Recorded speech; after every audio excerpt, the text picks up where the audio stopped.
Pemirsa, Mahkamah Agung resmi mengeluarkan surat edaran MA tentang perkara permohonan pencatatan perkawinan beda antar umat beragama yang berbeda agama dan juga kepercayaan. Para hakim di pengadilan diminta tidak mengabulkan permohonan pencatatan perkawinan antar umat yang berbeda agama dan juga keyakinan.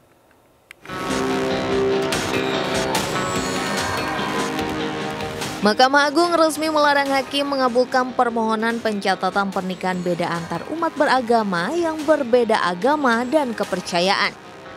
Putusan ini menyusul kontroversi penerapan oleh hakim di beberapa daerah yang mengizinkan pernikahan beda agama. MA menilai perkawinan yang sah adalah yang dilakukan menurut hukum masing-masing agama dan kepercayaan, sesuai dengan pasal 2 ayat 1 dan pasal 8 huruf F Undang-Undang Perkawinan. Majelis Ulama Indonesia pun mengapresiasi surat edaran MA ini. Sekjen MUI Amir Syah Tambunan berpandangan pernikahan beda agama itu bertentangan dengan Konstitusi Undang-Undang Dasar 1945 pasal 28B. Sebelumnya, Pengadilan Negeri Surabaya mengabulkan permohonan pasangan berinisial RA dan EDS agar diizinkan menikah beda agama. Para pemohon juga memiliki hak asasi untuk tetap mempertahankan agamanya masing-masing. Keduanya menikah pada bulan Maret 2022, namun ditolak saat hendak mencatatkan pernikahannya ke Dinas Catatan Sipil Kota Surabaya. Salah satu pertimbangan hakim saat mengeluarkan penetapan pernikahan beda agama adalah perbedaan agama tidak termasuk larangan untuk melangsungkan perkawinan sebagaimana diatur dalam Undang-Undang Perkawinan. Hakim juga menilai pembentukan rumah tangga melalui perkawinan merupakan hak asasi para pemohon sebagai warga negara. Tim Liputan iNews melaporkan. Dan untuk mengulasnya, pemirsa, kami sudah bersama Wasekjen MUI bidang hukum Iksan Abdullah dan juga Ketua DPP dari Partai Perindo bidang keagamaan Abdul Khalik Ahmad. Selamat sore, Bapak-Bapak. Selamat sore. Assalamualaikum warahmatullahi wabarakatuh. Waalaikumsalam. Sekarang kalau kita berbicara ini sekarang lagi ramai terkait dengan pernikahan yang berbeda agama. Sebenarnya kalau dilihat kan kadang-kadang bahwa cinta dan keyakinan ini jadi dua hal yang tidak bisa disatukan begitu. Namun saat ini beberapa pasangan menganggap bahwa menikah berbeda agama itu menjadi salah satu jalan yang dapat ditempuh. Nah, dalam hal ini bagaimana MUI melihat fenomenanya? Silakan, Pak Iksan. Ya, Mbak Anggi, Mas Olik. Jadi alhamdulillah saya dari Majelis Ulama Indonesia tentu mengapresiasi surat edaran nomor 2 tahun 2023 tentang pedoman bagi hakim di seluruh pengadilan di bawah Mahkamah Agung, baik hakim tingkat pertama maupun pengadilan tinggi, untuk tidak menetapkan permohonan untuk mencatatkan pernikahan antar umat beragama. Nah, ini tentu tidak datang dengan tiba-tiba, tapi adalah perjuangan yang lama yang dilakukan oleh masyarakat juga melalui Mahkamah Konstitusi.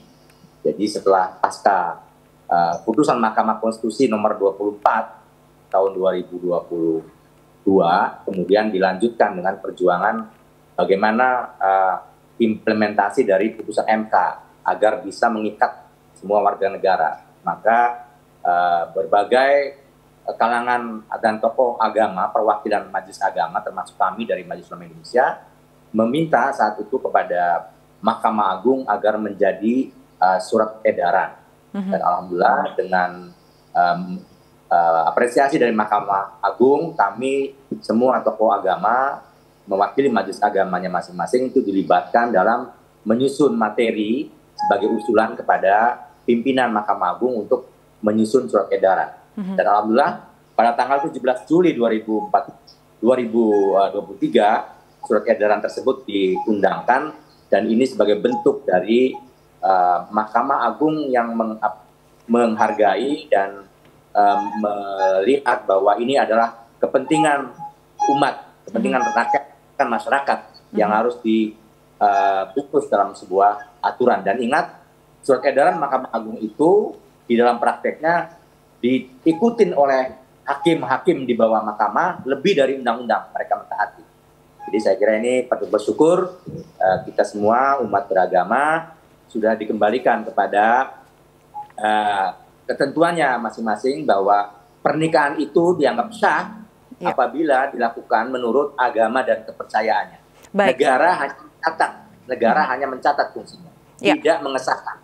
Ya, ini berbicara bahwa agama yang sah itu menikah tidak berbeda agama sama keyakinan, begitu kan? Dan tadi juga sempat disampaikan oleh Pak Iksan bahwa negara hanya mencatat. Dan Pak Abdul Khalik, di beberapa negara sudah banyak yang menjalankan pernikahan beda agama.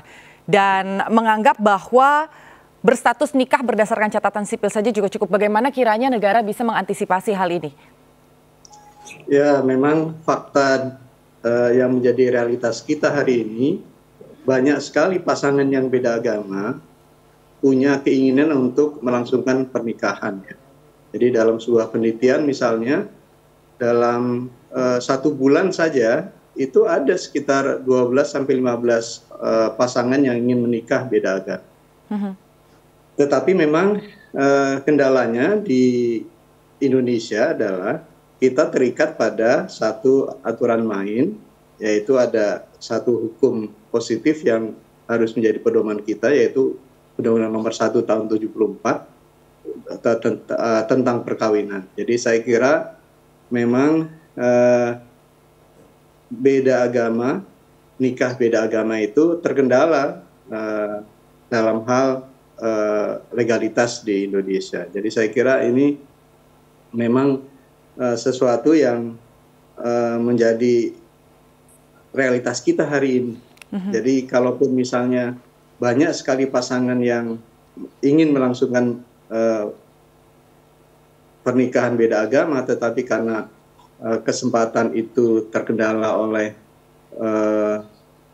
aturan lain yang berlaku di negeri kita, maka jalan keluarnya adalah pasangan ini kemudian menikah di luar negeri. Jadi saya kira memang keberadaan surat edaran Mahkamah Agung yang terkait dengan pedoman hakim untuk tidak melanjutkan permohonan nikah beda agama itu menurut saya adalah juga tindakan konstitusional ya. Jadi sama-sama juga melindungi hak asasi manusia bagi para pasangan yang bersangkutan. Oke, karena kalau berbicara mengenai pernikahan ini sesuatu hal yang sakral dan berbicara mengenai keturunan yang akan datang, legacy. Dan yang terakhir untuk Pak Iksan, jika terjadi atau mungkin sudah ada pasangan yang sudah terlanjur menikah beda agama, kemudian bagaimana ke depannya, next-nya? Nah ini yang menarik pertanyaan Mbak Anggi. Jadi tadi malam juga menjadi diskursus penting mengenai bagaimana terhadap mereka yang sudah menikah beda agama, yang sudah diputus misalnya, yang terakhir itu diputus oleh Pengadilan Negeri Jakarta Pusat. Ini bagaimana nasibnya? Nah, ini yang menjadi diskusi ya, yang menarik sekali saya kira para pakar hukum ya, para pakar organisasi kemasyarakatan sosial dan para penyelenggara negara.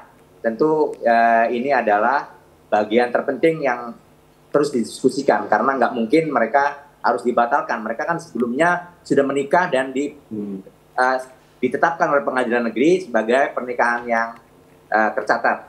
Lalu kemudian ketika surat edaran Mahkamah Agung ini keluar, masa mereka dibatalkan kan itu. Tetapi apakah juga kalau tidak dibatalkan mereka tidak sah menikahnya? Nah ini menjadi penting saya kira Mas Kholik Ahmad nih sebagai tokoh ya, untuk dan iNews untuk menggawangi isu ini yang kemudian saya lihat baru iNews yang concern dalam isu ini dan saya kira penting sekaligus sosialisasi karena tadi apa yang disampaikan oleh Mbak Anggi dan Mas Kholik dalam rangka bernegara itu ada konstitusi, ada rambu-rambu, ada undang-undang, ada hukum positif yang harus dilakukan dan menikah itu adalah sesuatu yang sakral yang harus tidak boleh melanggar ketentuan-ketentuan agama.